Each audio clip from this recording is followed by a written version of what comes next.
while NBA stars are quietly leaving Nike. And I seen KD. I don't think KD with Nike no more. I think he with Adidas. I could be wrong, but I think he went to Adidas and somebody else. I just didn't And I see. can never. You've seen a player fall out of his shoe, have a shoe fall Hey, somebody, Lonzo, not Lonzo, LaMelo, he bust out his ZO1s or ZO2s. Did y'all see that? off. I wonder what the scenario would be if it was a, God forbid, some horrible Wait, Zion? season-ending or even career-ending knee injury. I remember when And this what would it happened. mean for Nike? There was a time when signing with I remember when Nike the Zion didn't shit just happened. mean you were a star, it meant you made it. Michael Jordan built the house. Kobe redefined it. LeBron cemented Jordan built the house. Kobe redefined it. Oh, it was a mirror image. I thought somebody LeBron was okay. cemented it. And for nearly 2 decades, the swoosh was more than just a logo. It was the crown. Nike wasn't chasing athletes. Athletes were chasing them, begging for a signature line, praying to be the next. There was a time Where is where Giannis, players chat? without Giannis signatures and Nike, wore right? Nike because that's what greatness looked like. And for fans, lacing up a pair of Kobe's didn't just make you feel like a hooper. Man, bro. It made you feel like you were part of something bigger. But behind the Them scenes, Kobe's, the bro. landscape was shifting. The league was getting younger. Social media was giving athletes direct access to fans. And sneaker culture was no longer about tradition, it was about attention. Players didn't just want to be part of the empire, they wanted to build their own. And suddenly, Oh, the Zion question with wasn't, Jordan. can I sign with Nike? It became, why should I? Nike still had the crown, but the throne? It was starting to shake. Kyrie Irving wasn't just a Nike athlete. I'm gonna say Kyrie, he was man. the guy. Kyrie After was, LeBron, yeah. nobody sold more. Look, chat. I ain't gonna pause too many times, bro. Y'all know how I feel about Kyrie. I'm not gonna glaze. This nigga has. Let me think about it. Okay, Kobe's is better than Kyrie's. And LeBron, some LeBron's is better than Kyrie's too. But Kyrie got top 3 Nike basketball shoe. I'm not gonna lie. So when he got traded from Nike, bruh, that shit, like, Level up. Can I see you as my crush? I will not judge. Teddy for I we don't just gonna want keep playing the video. Let's just keep playing the video. signature shoes. The Kyrie 1s, instant classics. By the time the Kyrie 4s dropped, he had the second highest selling sneaker line in the NBA. You hear me And though, he did it gang? without being the face of a team. Kids loved him, hoopers swore by the traction, and his shoes were everywhere, from high school gyms to NBA benches. But then, everything unraveled. It started with tension. Injuries, trades, then came the Man, bro. social media posts, the backlash, and backlash. finally, the tweet that broke everything. In late 2022, Nike suspended their relationship with Kyrie. Weeks later, they officially cut ties, walking away from a player whose shoes were still dominating courts everywhere. But here's the twist. Kyrie didn't vanish. His shoes didn't stop selling. Not at all. Players kept wearing them. Hey, go check the stock on them Kyrie's. Them bitches went up, chat. They should have kept him. They should have kept Kyrie. To this day, dozens of NBA players still wear his old Nikes, taped over logos, blurred out, or just rocking them as is. Like, it's crazy when niggas putting tape over the Nike logo to still wear the shoe, gang. What other nigga got niggas doing shit like that? Keep it a bean. Because Kyrie didn't just build a brand, he built trust. With hoopers, with fans, with a generation that didn't care about corporate PR. Nike thought dropping him would erase him. Instead, it proved something way bigger.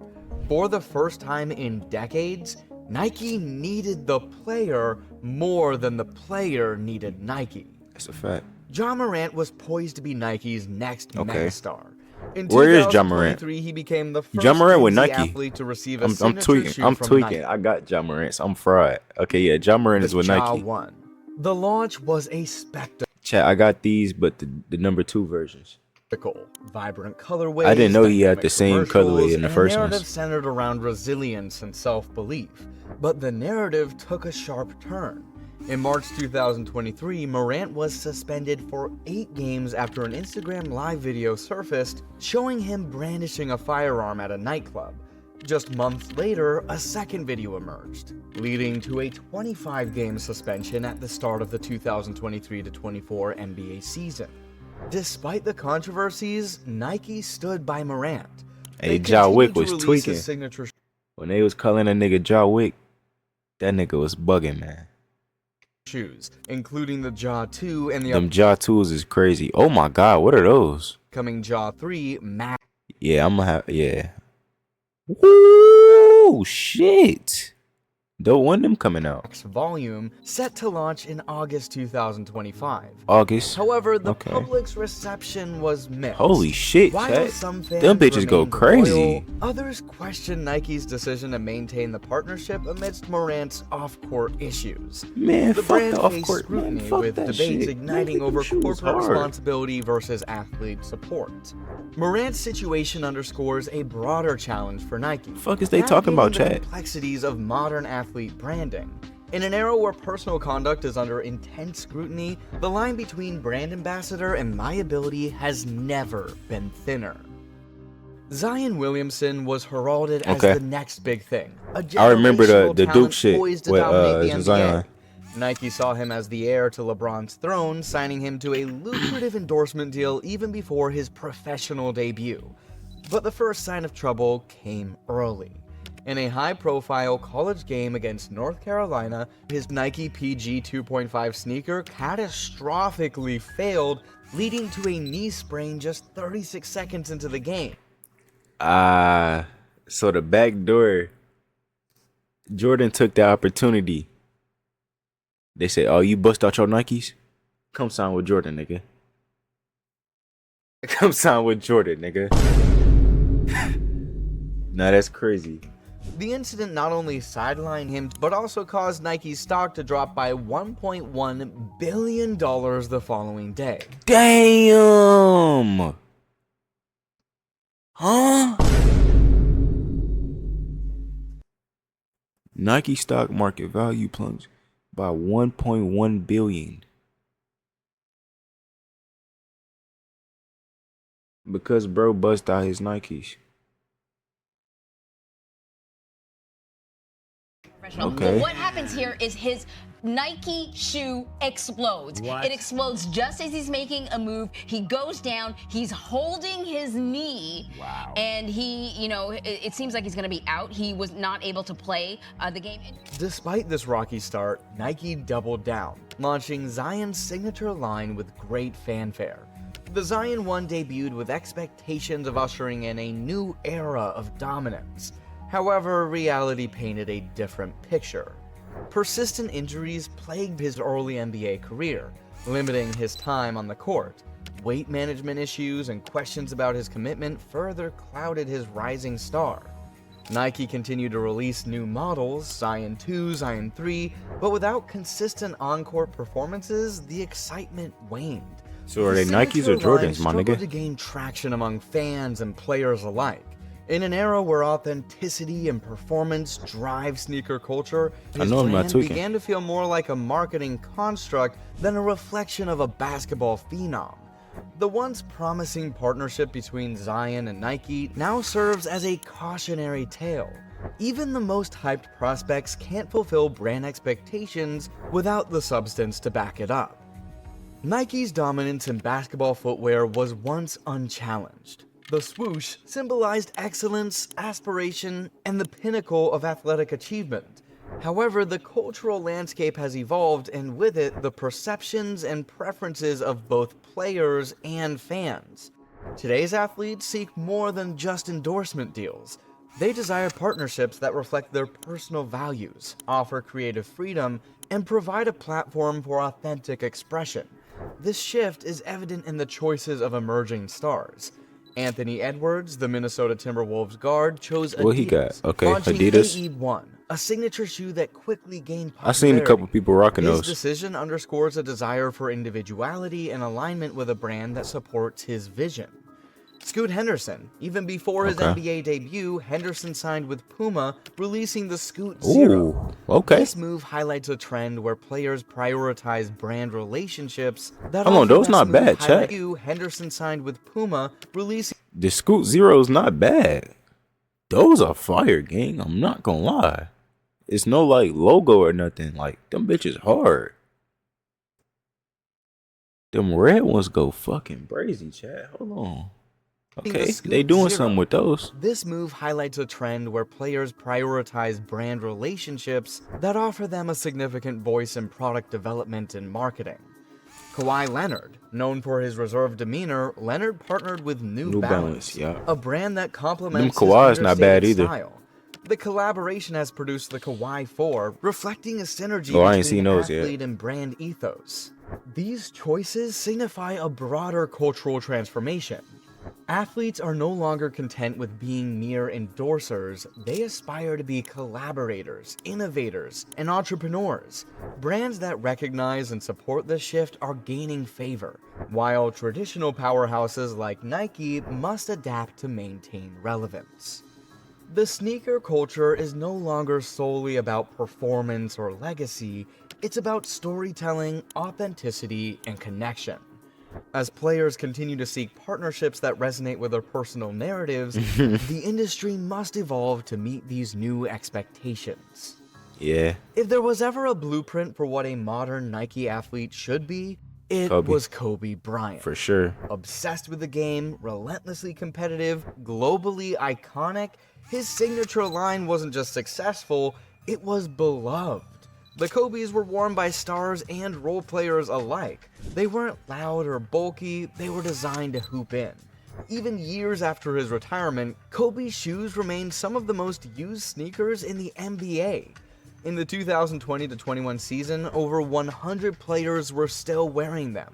You'd see Devin Booker in Kobe 5 Protros, Anthony Davis in 6S, and Udonis Haslem still rocking original colorways at 40. In January 2020, Kobe passed away. And for the first time in decades, Nike had no compass. No bridge between the old guard and the next wave. Shortly after, Kobe's estate, led by Vanessa Bryant, let his Nike deal expire. Rumors surfaced that Kobe had plans to start his own player-first shoe brand. For a moment, the unthinkable happened. The Kobe line disappeared from shelves. Fans were outraged. Players hoarded pairs. Collectors drove prices through the roof. Eventually, Vanessa and Nike struck a new deal. But by then, the moment was gone. The pipeline was broken. And the next generation, they didn't see themselves in the same swoosh Kobe wore. Without Kobe, Nike didn't just lose a star, they lost the heartbeat of their basketball brand. And the vacuum left behind, it still hasn't been filled. Nike's dominance in the basketball sneaker market has been challenged in recent years. The brand reported an 8% revenue decline in the second quarter of fiscal 2025, with digital sales dropping by 21%. This downturn has prompted Nike to reevaluate its strategies and seek new avenues for growth. In response, Nike has announced a return to selling its products directly through Amazon's US website, aiming to enhance product availability and boost sales. That's hard. This That's move tough. signifies a shift towards embracing broader digital platforms to reach consumers more effectively. Leadership changes are also underway. Elliott Hill, Nike's new CEO, emphasizes a renewed focus on sports and innovation, aiming to steer the company back to its roots and revitalize its Them product LeBrons, offerings. Meanwhile, competitors are gaining ground. Adidas has increased its US market share to 8.9%, up from 8.2%, while Nike's share fell to 14.1% in 2024 from 15.2% in 2023. Okay. Brands like Puma and New Balance are also making significant strides, got aligning with to. emerging NBA talents and offering Cooper Flag. innovative products. The landscape is further complicated by players like Jaylen Brown, who turned down substantial endorsement deals to launch his own shoe brand, 741 Performance. Okay. This trend reflects a growing desire among athletes for greater control over their personal brands and business ventures. As the basketball sneaker market evolves, Nike faces the challenge of adapting to changing consumer preferences and increased competition. The company's future success will depend on its ability to innovate, embrace new distribution channels, and forge authentic connections with the next generation of athletes and fans. Nike's iconic swoosh has long symbolized excellence, aspiration, and dominance in the basketball world. From Jordan to LeBron, the brand has been synonymous with the sport's greatest. However, the landscape is evolving. Emerging stars like Anthony Edwards, Scoot Henderson, and Jaylen Brown are forging their own paths. Aligning with brands that offer more than just endorsement deals, they offer identity, creativity, and a stake in their own narrative. Nike's recent strategic shifts, including returning to Amazon after a 6-year hiatus and adjusting pricing structures, indicate a company adapting to new market realities. Yet, these moves also reflect the challenges of maintaining relevance in a rapidly changing industry. The question now isn't about Nike's past glories, but its future trajectory. Can the brand recapture its innovative spirit and connect authentically with the next generation of athletes and fans? As the basketball sneaker culture continues to evolve, one thing is clear. The game has changed, and so must the players, brands included. If you made it this far, and if you're in— Whoa, buddy, bate, no, bate. W video.